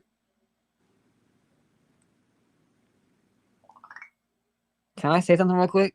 Go ahead, bro. So, like Ignacio said about how we shouldn't be having Christmas spirit once a month or once a year. They should be all year. That goes with Thanksgiving. Like how you sent Joseph, it's just something to be thankful for. Yeah. We shouldn't be thankful just one day of the year. That should be an everyday thing. You should be being thankful for your life every time you wake up. You should be showing gratitude to everyone in your life, good or bad. They're here for a reason, and they've helped you get to where you are now. You can't just be thankful one day out of the year and expect your whole life to be amazing. The more you express thankfulness and gratitude, the better your life's going to be. A lot of people out there are I think they just go through life and not think of other people, but that's their problem, you know. I know what I'm doing, so hey. Facts. And we enjoying life. Jug free. Yeah, man. Definitely, bro. 100%. A lot of good things coming. Exactly. In the future. About to be on Netflix. Yeah, man. Let me get another dope ass let me get another video for you guys. Michael Appa's in the building. Mike, Hey, what's up with you, man? How are you, Billy? I'm doing great, man. How have you been? Good. Just running the club. Yeah. Oh, you down there right now? Yeah. I'm at home. I got a game today. Ooh, what you do? What do I do? Yeah, like what game? What do you do, Mike? I'm the poker king, brother. Hell yeah. Teach me how to play poker. I can play blackjack. Not a clue how to play poker. You got to learn how to play poker. That's the game. Hey, any game that your intention is to beat the house, the odds are against you. Facts. You know what I'm saying? Yes, sir. You want a game where you're not trying to beat the house. You're trying to beat other opponents, and that's what poker's about. Even in the casinos, when you play poker in the casinos, they don't care because all they do is they take a little bit of a rake. You're not trying to beat the house. Make sense? Yeah. What's the best place you recommend to play poker, at the casino or a place like other than a casino? It depends who's in the lineup, Bill. You know what I mean? Casinos are. I can't see myself though on the screen right now. Am I supposed to? We see a dark face. You're in a dark room. I could see you. I could see a little outline of your face. Yeah, I'm in a dark room. Hold on. Hey, there he is. Hey, my man. Keys at each. So, yeah, that's what I recommend. What do you do? I trade in the foreign exchange market. Oh, you trade? God bless, man. I've had no luck doing that stuff. Well, luckily I'm good. I'm part of a great educational platform. So they teach us how to do risk management. So we're not trying to beat the house. Yeah. We're trying to beat our own greed. And when we're up, take our money and run. That is great. That's awesome, right?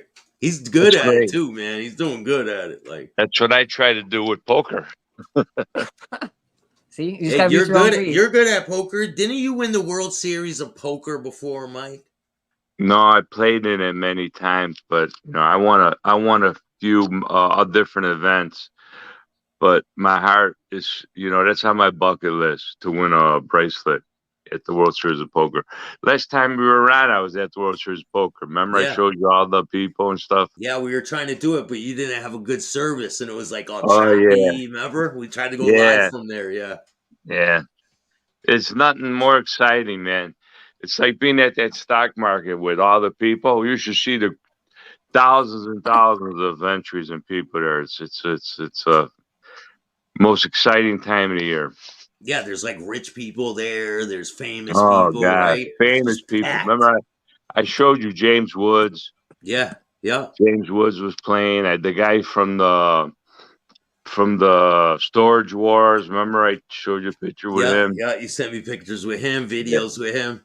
Yeah, that was cool, man. What are you doing for Christmas, Mike? Well, we're staying here. My wife's downstairs, and we're gonna go by her sister here in Oak Brook, and they put out an amazing spread. Amazing, really nice. Me and my mother are gonna have lasagna this year for Christmas, man. Does she use regatta? What the fuck is regatta? Cheese, man. Oh, y'all Republic fancy? cheese. Oh, that's that real. That's that real lasagna, not that American lasagna. Yeah, That's that's a real that's a real deal, man. You gotta Yeah. layer it, right? Layer it up. You gonna mail me Right. some? You better put Yeah. it in the icebox and I mail can me some. overnight it to you, man. Hey, I'll eat it Yeah. up. Yeah, so we're doing I'm doing this like a fundraiser thing for these kids in the Oh, Bristol shelter. I'm getting them some oh, great. toys like I Great. did last year. Same Great. thing. All right. I'll try to send you some.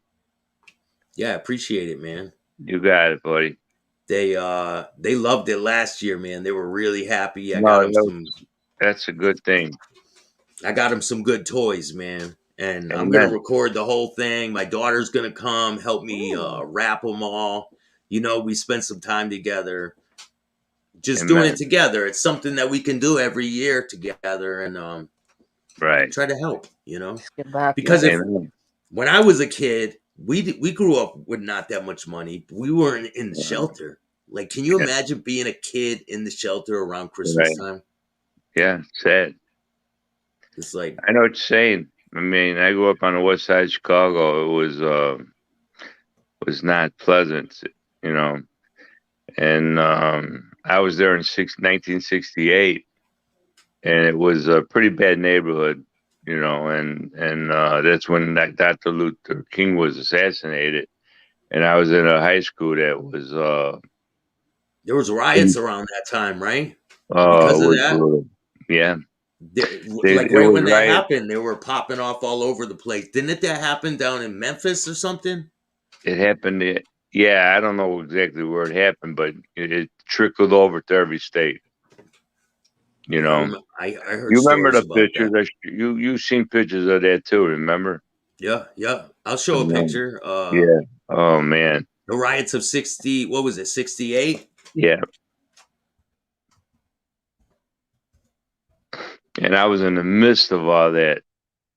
Yeah, you're driving around and stuff. Were you walking around or No, driving I around? wasn't even old enough to drive. I was like, that was 68. I was born in 50. I was like 15 years old. Were you scared that Yeah. like how was it there? Like what was the It was scary. Your life was at stake. I mean, there were friends of mine. One friend, Ron DeSantis, had his lung. He got stabbed. He had to have his lung taken out, and the principal was helpless at Austin High School. She just got on the intercom and told everybody, "You're on your own. Go home. You know, hopefully you make it." and And what that's did where, you so you had to make your way home from school? yeah. And it's like you don't even know if you're going to make it home because a lot of different high schools came to our school. You know what I mean? Yeah. And they I don't know why they targeted Austin, but it was brutal. It was brutal. You know, Did some of the students that were in school did they participate in the riot or were they being like attacked by people from the riot? they were participating in it too. Yeah, look at that. You quick with these photos. Hey man, this is Yeah. what I do, bro. That's what I do, man. Yeah, that's what I lived through, man. And I was right there. See, Madison Street was the main street, you know, for shopping and stuff like that, where they had a lot of the major stores. And Yeah. this could be. Is this the Chicago area one? Yeah, yeah. This is all Chicago. Yeah, that was. Oh Look man. at that, man. Look at that. It's Yeah. insane. That's Yeah. crazy, man. And like buildings are burning around you. You don't know what's going Stores on. looted, right? You know, it was something else. It was something you won't never forget something like that. What are you gonna do? It's part of life. Do you guys think this is coming soon? Yeah, that's wild, man. So what was your plan? Did you plan to run home? Like what was your plan? Yeah, me and a friend of mine, we lived in the area. We just tried to make sure that we got home safe. That's all. And then once we got home, my father had a couple shotguns. And at 15 years old, I'm holding a shotgun, making sure that they don't invade our house, Wow. because So we don't know what was going to happen.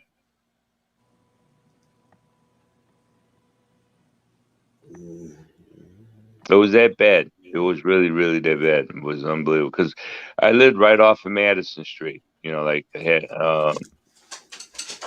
not even a half a block off of Madison Street where all this was taking place. So it was pretty bad. I yeah, mean, that's wild. a lot of my friends' stores were looted, and destroyed, and they would just go and take whatever they want. The cops were kind of like helpless.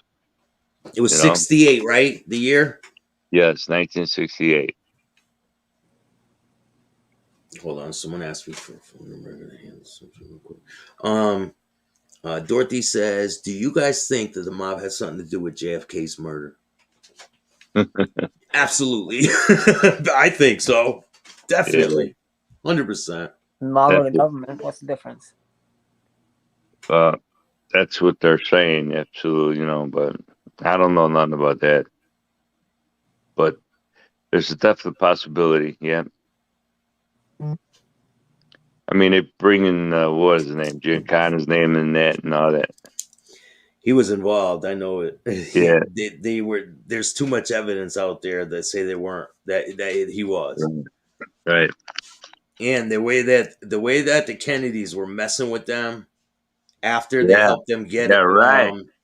they helped him Right. get into office, and then they started messing with him right away. They turned their Right. backs right Yeah. away. They don't play that shit, bro. No. You can't thumb No. your nose at the mob. Like, we did you a favor and you think you're gonna be like, fuck Right. you, I'm not repaying it. No, they don't play that. They're like, No. Yeah. No, that's true. They helped elect him, and then all of a sudden now they're going after them. That's true. It is true. Yeah, I know. So how you been? I've been great, man. I've been just working on the show. Things are progressing. I got a lot of good guests coming. I've Good. been reaching out to different types of people. I'm going in the more true crime genre. Yeah. I wanna do survival stories, just like Rob here. That's how I met Rob. Hi, Rob. Hi, I Michael. found Nice to him. meet you. His story is he myself. committed suicide and he survived. Oh man, He Rob. shot himself with a 12 gauge shotgun under the chin, man. Oh my God, Rob. That's why I got this pretty old dent. Hey, Rob. Yes, sir. Somebody up there likes you. Oh, I believe it now. I'm here for a reason. You know what I mean? It wasn't your time, brother. God bless. I hope you learn from that. Don't ever try that again. No, I've thought about it 6 times since. But my thing is, if I take a shotgun to the chin, why would I believe that I'm gonna take a gun to the temple and not be successful there? God kept my ass here again. If I go to the temple and I survive that, Right. I'm not even gonna bother trying that. So it's no longer an option. Good. And then I've come to realize that God saved me to be a messenger. Whether it's to Amen. tell my story, to help save other people, I'm a Amen. messenger. There you go. I got to use the bathroom. I'll be right back, guys. All right. It's true, Rob. Because I mean, You know what I mean? I've been through too much to even bother wanting to do it again. Yeah, I might have thoughts about it, but there's no point of wanting to do it again. For what? I've learned there's nothing too bad in life that's gonna make me want to do that again. You can handle it, man. Exactly. I mean, everybody goes through low points in life, but you got to handle it, and stay optimistic. Yeah. That you're going to pull out and get back on your feet, in the right manner. Exactly. And if I can come from taking a shotgun to the face, there's nothing I can't overcome. So that's what's helping me push forward.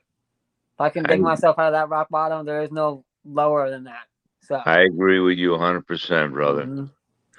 God bless. This is an amazing story. Exactly. I've done 2 lives talking about it with Bill now. I am truly grateful that he let me get up here and talk about it. Yeah.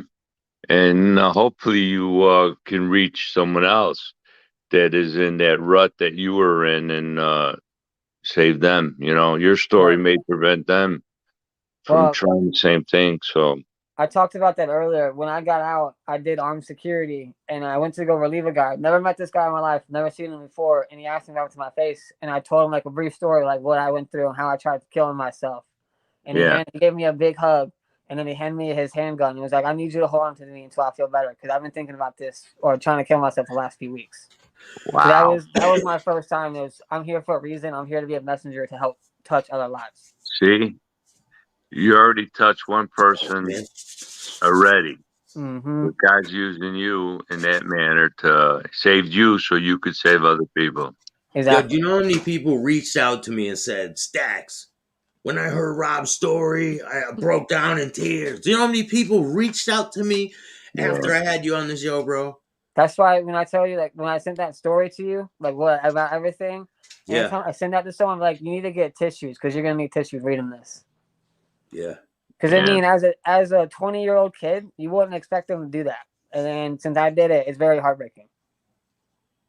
Amen. I felt like that in the past, and I've attempted it, but I didn't go like, you know. I mean, you well, can. You know how y'all talked about like disrespectful comments earlier, or like getting like that. You see the stuff Irish is saying? I get things like that all the time, and I mean, it doesn't bother me. His name's Irish Coffee, Big Buck. Where's that? Irish Coffee. Oh. But I mean, they're saying stupid shit, and again, they're keyboard warriors. Is to get bigger. No, there's new ones about up. He was like, this guy Rob Stover looks like he went 3 rounds into heavyweight, bro. Your head looks like a squash grape. Actually, Yeah. it's Yo, Irish coffee. not a grape. Irish coffee. How about this? Get in the bathroom, man. Go scrub the toilet bowl with your fucking face. How about that? Yeah. How about that, Irish coffee? See you later, bitch. But I mean, his name is Irish Coffee. Why would I be mad about someone who's hiding behind a fake name and a big old eye on his? It doesn't really bother me. Wow. Hey, man, there's some scumbags out there, you know? This is all good. We expose scumbags over here. That's what we do. Amen. Right? Fuck them, man. Yeah. I'm tired of people that have no respect, no self-awareness to even like be trash people. There's a lot of them out there, a lot of even content creators. There's trash people out there, lots of them. FBS, AZ Eruption, bitch ass people, ass people. If someone comes on a stream with you, right, and you got say you got a problem with me, right? Would you come on a stream and not say anything about it? Would you just keep it in? No, I'll let you know. Or would you be a coward and not say anything and jump off the screen and then talk shit on a fucking someone else's show? Some pussy shit that these people do. And those are the type of people I don't need to be involved with, you know? This is the time where you let you know. You know what I mean? Man to man, face to face. Hey, if you don't like what I say, do something about it. Right. Fucking do something about it. Amen. They ain't gonna do a fucking thing, man. A lot of people are hollow bullshit. Hey, if you're about your business, man, fucking be about something, man. Stand on something. Stop being fucking cowards, all of you. Amen. Hey, Bill, I got a card game. All right, man. I got a club meeting tonight. Make sure I'm at the top of the club. Be like, yo, Staxx is doing this toy drive. We all got to chip in some chips. Wait, throw them chips over here. It would be nice to see the background and stuff at the club and all that. You would like that. Hey, send me some pictures, man. I'll put it in the on my community page. Send me some pictures. I'll put pictures of the club on my community page for all the people that are watching. You can see what we're talking about. Okay. Nice meeting you, Rob. Thank you, Michael, man. I really appreciate it. God bless you. Hey, Merry Christmas. Okay. Merry Christmas. God bless. God bless. Be safe and happy this year. Okay, ciao. Thank you, Rob. Yes, Stay strong. Nice talking to you. Bye. Thank you, Mike. Yeah, he's a great dude, man. Hell yeah. Yeah, so I went out to Chicago. I was supposed to meet up with him, but our schedules got all messed up. But we were supposed to meet up. Eventually, I'm gonna meet up with him, man. Thanks. Hopefully Probably. not in the winter time. Well, no, you used to snow. Go carry ass in the winter Well, time. nah, I don't want to be traveling in the winter, man. I did a lot of traveling last year, and I think this coming up year, I have some major thing. I'm going to be involved with a major thing, and people have no clue. Right? About to But be on Netflix. huh? About to Nah, be on Netflix. nah, it's coming. different. No, not Netflix. Not yet. Not yet. Maybe someday, but maybe nah, it'll be in the movies. Ooh, even It's better. gonna be a movie, man. I'm gonna be in a movie. And then it'll be on Netflix. Yeah, eventually. I Hopefully. appreciate all the love, Dorothy and Maureen and Sydney. Yeah, I love y'all. Thank y'all. Definitely, man. I got good people that come and watch my show. They're not like the people out there that say that negative shit and put people in negative moods. Other people are wishing death on people. They're wishing people to relapse and all this crazy shit. That's people that talk like that. Those are people that you know are not sober. They're going through some bullshit and they project their bullshit on other people. And that's what they do. But what you Like, put out to the universe is going to come right back to you. So when they're exactly. saying And all that, that's why they're in the situation they're in. oh, and it's all coming back around. And yo, shout out.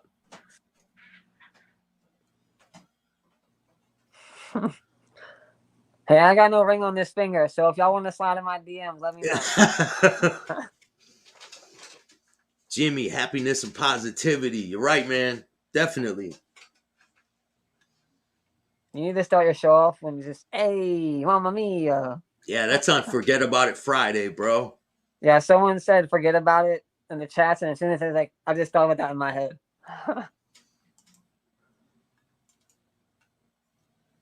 It's cold in my basement, man. It's fucking cold. That's why you got a whole hoodie on. I know, it's cold. I'm fucking freezing, man. Did you pee in a bucket? You went to the bathroom and was gone for like 5 seconds. Hey, man, quick. I see that. Like flash up in there. It's rainy out there, man? Yeah. Rainy, cold, and windy. It's been like that like the past few weeks.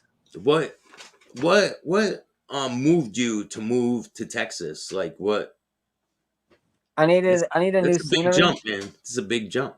Oh yeah, I needed a new scenery, and wherever I was gonna be at in Virginia was just straight negativity and stuff that was gonna hold me down. And Yeah. I'm grateful for Jill to be in my life because she helped me get down here. And ever since I've been here for about Shout out to going Jill. on exactly, we're going on 2 months. I've literally seen like a huge positive shift in my life that I would not have seen in Virginia. And it's crazy because I said my entire life I would never move to Texas, and here the fuck I am living in Texas. Right? Look at that. I'm gonna Jill. come down there and visit you one time, man. I'm gonna come down there. That's we're more the merrier. You can see how different people are in Texas. You guys know I'm about my shit. Exactly. I follow through. I will be there. If I say I'm gonna do something, I usually do it. If you guys haven't noticed. And then we can But, do it in live stream, in live man. podcast. Yeah. I'm born and Sometimes you need raised to in change the Virginia. atmosphere. Sometimes you need to change the atmosphere. You're right. Yep. Definitely. Because I mean, even Jill said if I didn't get out of Virginia, I'd either end up dead or I wouldn't end up doing anything I wanted to do in life. Listen to this, Rob. I got a crazy video. All right, we're gonna All share right. this video with the people. Just be thankful. Popcorn? Be thankful you're not this guy. All right. Get your popcorn ready. Get your popcorn ready. It's about to get real. This guy tried to hijack a plane. You guys ready for this?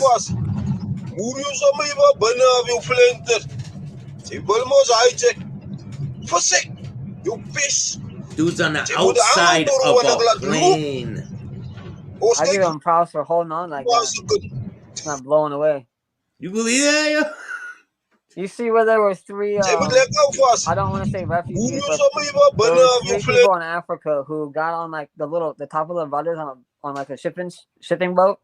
They rode for 11 straight days from, I believe, South Africa to like Spain. And the worst they had was like some hypothermia, and one guy was dehydrated. somehow survived. Crazy, man. Crazy. Yeah, I hear about people being stowaways all the time, like inside planes and things like that. I'm sure Did they're you hear grateful they went. I'm sure they're grateful they went to Spain and not to the Americas. That would have been a hell of a trip riding on that boat. Did you see they arrested killers Takeoff's killer? Yeah, I did see that. It took them long enough. Took a long time, man. Crazy. Do you hear they moved Epstein's island? Do you believe that? 49 more Christmas cards to They moved this what? Look at you go. They moved Epstein's island.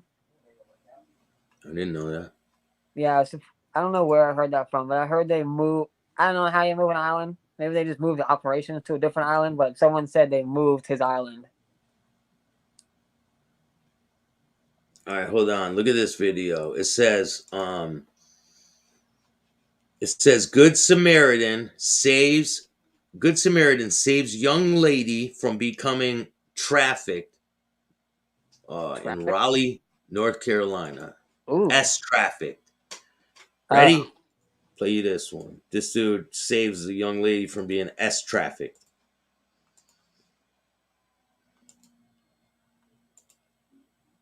Yo, they trying to snatch her.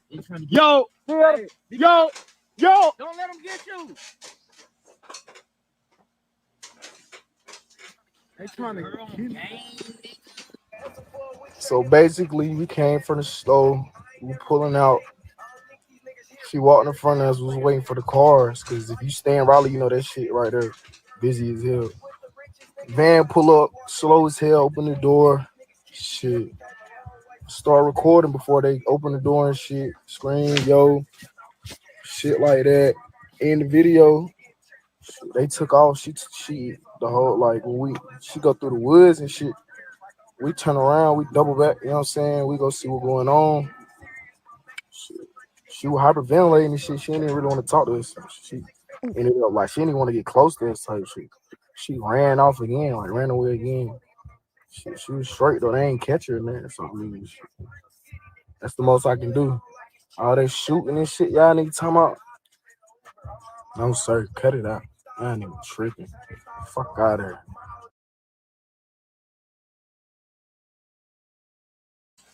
That's crazy, right, bro? I wonder what she was freaking out about, making her hyperventilate. Dude's trying to snatch her up. That makes sense. But listen, man, I gotta go. I gotta handle some things. I appreciate you, man. Thank you for taking the time to come on here. Hell yeah, I enjoyed it. Go enjoy your evening. We'll hop on another one. Yeah, I'll be back on later. I appreciate you guys. I got a lot of stuff to show you guys. Hit the like, subscribe, notification bell so you can get my videos every time they drop. Donate to the Christmas gifts and verify that email so I can set that wish list up for you. Definitely, man. Thank you. I appreciate it, man. Make sure you donate to the toy drive. We don't have that much time left, like 3 weeks. So it's getting close. Get to it. Get to it. We don't need a lot. Just, things that are meaningful. Go have fun. Look out for the kids. Facts. You guys have a great night. I'll see you guys later. Peace. Toodles.